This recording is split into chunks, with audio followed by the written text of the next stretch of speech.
నిన్న నేను హైదరాబాద్ వస్తున్నా, నిన్న మా ఫామ్ నుంచి బయలుదేరి వస్తుంటే ఒక 10 చోట్ల ప్రామిస్ చెప్తాను. 10 ప్లేసెస్లో పక్క పంట వేసుకోగానే కార్లో కూర్చొని 2 స్టీరింగ్ ఇచ్చి పెట్టి 2 చేతులు మీకు పెట్టింది. బాస్ మళ్ళీ మనం జల్దీ రావాలి, మనమే వస్తున్నాం, నెక్స్ట్ మనమే అని దుక్కుతున్నాడు. ఆ మోటార్ పైసలు వేస్తున్నాడు. వాడు పక్కన పక్కన వచ్చి వాడు వచ్చి నెక్స్ట్ మనమే సార్ వచ్చేతను అంటూ పోతుండ్రు. హైదరాబాద్ సిటీలో అనేక ప్లేసెస్లో కనీసం ఒక 10-12 ప్లేసెస్లో అట్లా చెప్తున్నారు జనం. అది దేనికి సంకేతం? మీ మీద ప్రజల విశ్వాసం కోల్పోతున్నారు రోజు రోజు, మీ చర్యల వల్ల, మీ పిచ్చి పనుల వల్ల. ఇంకోటి ఏంది, మీరు చేసే చర్యలు ఎట్లున్నాయి? మొత్తం రియల్ ఎస్టేట్ బ్రోకర్ దందానేనా? ఫార్మాసిటీ ఎందుకు వచ్చిందండి? ఫార్మాసిటీ మా ప్రభుత్వం ఎందుకు వచ్చింది Pharma City? Why did we bring Pharma City at all? అనుకోకుండా కొన్ని ప్రాంతాలకు, కొన్ని రాష్ట్రాలకు కొన్ని సందర్భాలు కలిసి వస్తాయి. భారత ప్రభుత్వం ఆనాడు ఉన్నటువంటి నెహ్రూ గారి ప్రభుత్వంలో ఈ పిలకు వ్యాధి, కలరా వ్యాధి వ్యాపించి ప్రజలు ఇప్పుడే చచ్చిపోయింది. ఎట్లా అంటే దీనికి ప్రాపర్ మెడికేర్ లేదు, ఎక్కడికక్కడ లోకలైజ్డ్ ప్రొడక్షన్స్ ఉండాలని చెప్పి ఐడిపిఎల్స్ అని పెట్టిండ్రు, కొన్ని కీలక రాష్ట్రాల్లో పెట్టిండ్రు. అందులో మన అదృష్టంకు ఆ టైంలో హైదరాబాద్ కూడా ఐడిపిఎల్ వచ్చింది. ఐడిపిఎల్ యొక్క పుణ్యమాని దాంట్లో నుంచి కొంతమంది నేర్చుకొని బయటకు వచ్చి, డాక్టర్ అంజిరెడ్డి కూడా ఐడిపిఎల్ ఎంప్లాయ్, బయటకు వచ్చి వాళ్ళు స్వయంగా పెట్టి చాలా విస్తరించారు. చాలా అంటే చాలా విస్తరించారు. ఆయన దగ్గర అంజిరెడ్డి దగ్గర పనిచేసిన బయటకు వచ్చి వాళ్ళు పెట్టుకొని వాళ్ళు విస్తరించారు. ఇట్లా ఏమైపోయింది? Hyderabad has become a medical hub, pharma hub. ఒక ఆయన వచ్చి నాకు డబ్బులు బాగున్నాయి కాబట్టి నేను 10,000 కోట్లు పెట్టి పరిశ్రమ పెడతాను, నడవది ఎడబడతా అంటే పెడతా అంటే దానికి ఎక్కువ కావాలి. అంటే ఆ ఎంప్లాయీస్, ఆ టెక్నీషియన్స్, ఆ కథా కార్ఖానా ఎక్కడైతే ఉంటుందో అక్కడ సక్సెస్ అవుతుంది. అట్లా ఏమైంది? ఫార్మా యొక్క ఎక్కువ బిల్డ్ అయింది హైదరాబాద్లో. ఫార్మా యొక్క ఎక్కువ బిల్డ్ అయిన ద్వారా చాలా ఇప్పటి ముగ్గురుగా కంపెనీలు వచ్చినాయి ఇక్కడ. అసలు 1/3 వరల్డ్కు మన జినోమ్ వ్యాలీ నుంచే వ్యాక్సిన్ సప్లై అవుతుంది. ఇవాళ 1/3 of the world Hyderabad genome valley నుంచే వ్యాక్సిన్ సప్లై అవుతుంది.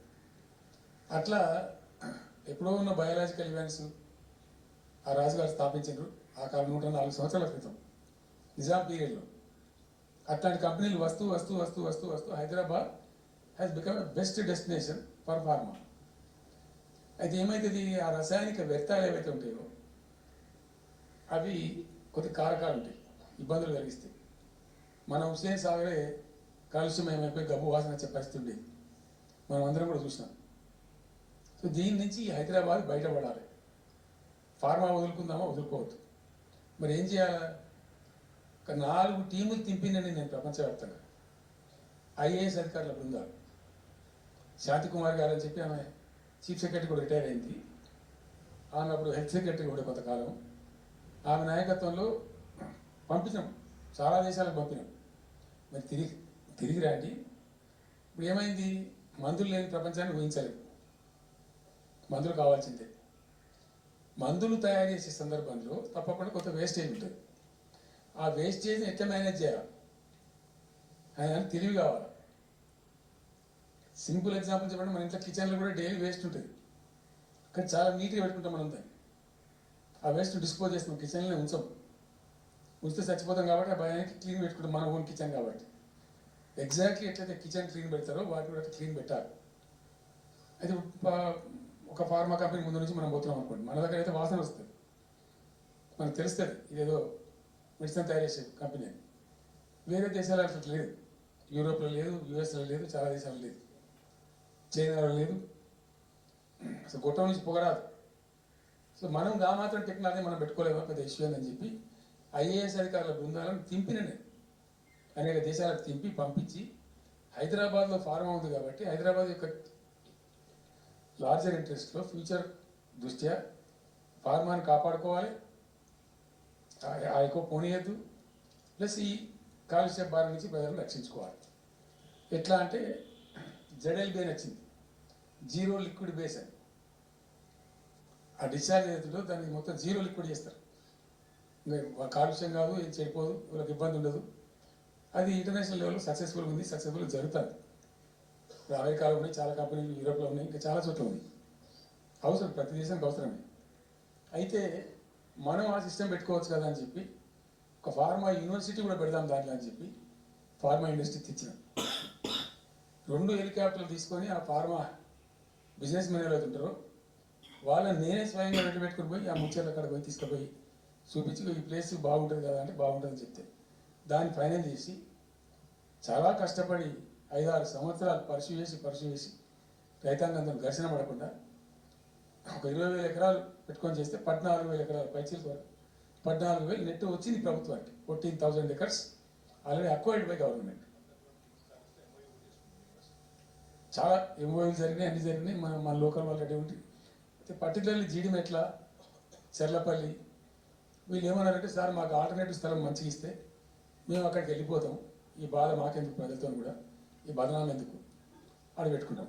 పెట్టి కామన్ అఫ్లియంట్ ప్లాంట్స్ పెట్టి ఒక ఐఏఎస్ అధికారిని పెట్టి దాన్ని ప్రభుత్వ నిఘాలోనే ఈ రసాయనాలు వ్యర్థాలను ఇష్టం వచ్చినట్టు పెట్టుబడితోటి పంపకుండా ఆ నియంత్రణలో జరగాలని చెప్పి పెట్టుకున్నది ఫార్మాసిటీ. దానికి ఎన్వైరాన్మెంటల్ క్లియరెన్స్ కూడా వచ్చింది. కేంద్ర ప్రభుత్వాన్ని ఒప్పించి ఎన్వైరాన్మెంటల్ క్లియరెన్స్ తెచ్చినాం. హైదరాబాద్ మొత్తం ఫార్మాను ఒకటే దగ్గర తీసుకుపోయి పెట్టాలి, అక్కడ ఫార్మా సిటీ కట్టాలి, అక్కడ పనిచేసే ఎంప్లాయీస్ కూడా పొద్దాక ఇటు అటు తిరిగేటువంటి అవసరం లేకుండా మంచిగా బ్రహ్మాండమైన సిటీ రావాలి, ఆ వచ్చే సిటీకి కావాల్సినటువంటి ఆల్ ఇన్ఫ్రాస్ట్రక్చర్ రావాలి అని చైనాలో నేను చేయడమైనప్పుడు చూసినట్టు అది 70,000 ఎకరాలు వాళ్ళది, చాలా హ్యూజ్ ఫ్యాక్ట్. మనకి ఒక 20,000 ఎకర్స్ అయితే మస్తు అవుతుందని చెప్పి నేను తీసుకొచ్చి చేసినాం. మెడికల్ కాలేజ్ కూడా మంజూరు చేసినాం పక్కనే, వీటన్ని దృష్ట్యా పెట్టుకొని. అంటే మేము ఒక పద్ధతి పెట్టుకొని దాన్ని ఒక సిస్టమేటిక్గా చేసినాం. చేస్తే ఇప్పుడు దాన్ని ఏందండి దందా,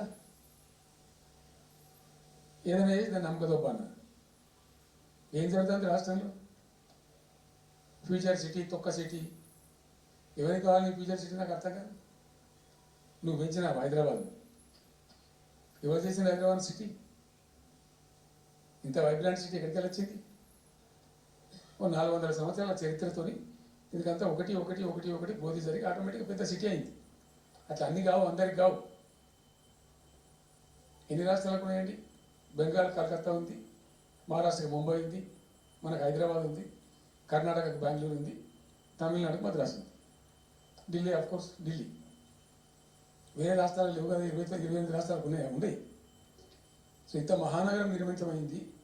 ఈ నగరం యొక్క భవిష్యత్తును దృష్టిలో పెట్టుకొని పెట్టిందే ఫార్మాసిటీ. ఈ సిటీ మొత్తం గబ్బులు వేసుకోవాలి, ఇక్కడ నువ్వు తీసుకుపోయాలి ఫ్యూచర్ సిటీ, తోక సిటీ. ఏందన్నట్టు ఇది? అన్ని దిక్కుమాలిన పాలసీలు, రియల్ ఎస్టేట్ బ్రోకర్ దందా తప్పితే ఇంకోటి లేదు. అన్నీ కనబడతాయి మనకు. మీరు పరిశీలన చూస్తే, పూర్తిగా చూస్తే అసలు చాలా గందరగోళం. గురుకుల పాఠశాల విద్యార్థులు చచ్చిపోతారండి. ఇప్పటికి 120 మంది విద్యార్థులు చచ్చిపోతారు. గంత నియంత్రణ లేదా, గంత తెలివి లేదా? ఒక గట్టి అధికారిని బట్టి గట్టి చర్య తీసుకోరాదా? మేము ఏందో చేస్తాము, ఈ ఫ్యూచర్ సిటీ, తొక్క సిటీ, ఈ పోరాగాలను చాపుతారు. తర్వాత ఫార్మా సిటీలో ఆ ల్యాండ్ అక్వైర్ చేసినప్పుడు కండిషన్ ఏంటంటే ఓన్లీ ఫార్మాసిటీకి మాత్రమే వాడతాము. Conditional land acquisition. హైకోర్టులో కేసు ఉంది. హైకోర్టులో ఈ ప్రభుత్వం ఏం చెప్తుంది? లేదు ఫార్మాసిటీ ఉంటుంది. మళ్ళీ ఆడ 3,000 ఎకరాల్లో వాడేవాడు అంబాయినా సల్మాన్ ఖాన్ ఎవడు బొంతారును పెడతారు. ఈ జూ పార్క్ కోసం ఆడబెడతారట. ఎందుకు జూ పార్క్ అమ్ముకుంటూ పెట్టాక? ఏం జరుగుతుంది రాష్ట్రంలో? అసలు మీకు ఇటువంటి చిల్లర పనులు చేయలేదే మేము ఉన్నప్పుడు, ఇంత దుర్మార్గమైన కార్యక్రమాలు చేయలేదే. ఇది ఎక్కడ దిక్కుమాలిందంగా? ఏం జరుగుతుంది అసలు? ఏం చేయదలుచుకున్నది రాష్ట్రాన్ని? ఇదేం పోతున్నా? మేమేమో ఆనాడు నిజంగా చెప్తున్నా, చాలా సంతోషంగా చెప్తున్నా, నేను భూముల ధరలు పెంచినాం తెలంగాణలో. ప్రజా ఆస్తులు పెంచినాం, ప్రజా ఆస్తుల యొక్క విలువ పెంచినాం. 4 ఎకరాలు ధీమాతో ఉండే తెలంగాణ కొద్దిగా డాంబర్ రోడ్డు అంటుకునే 4 ఎకరాలు నోడు 50 లక్షల గారికి అంతా నాకు 2 కోట్ల శ్రీమంతుడు అని చెప్పుకున్నాడు కాలేజీ వేసుకొని. ఇవాళ ఏమైనాయండి భూముల ధరలు? కుప్ప కూలిపోయి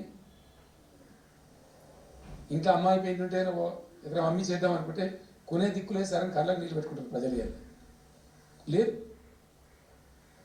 ఒక ఎకరా కూడా అమ్ముడు పోతలేదు, ఇప్పుడు కొంటలేడు. దిక్కు లేకుండా అమ్ముకుంటే ఇష్టం వచ్చిన అడ్డమైన ధరలకు అమ్ముకోవాలి.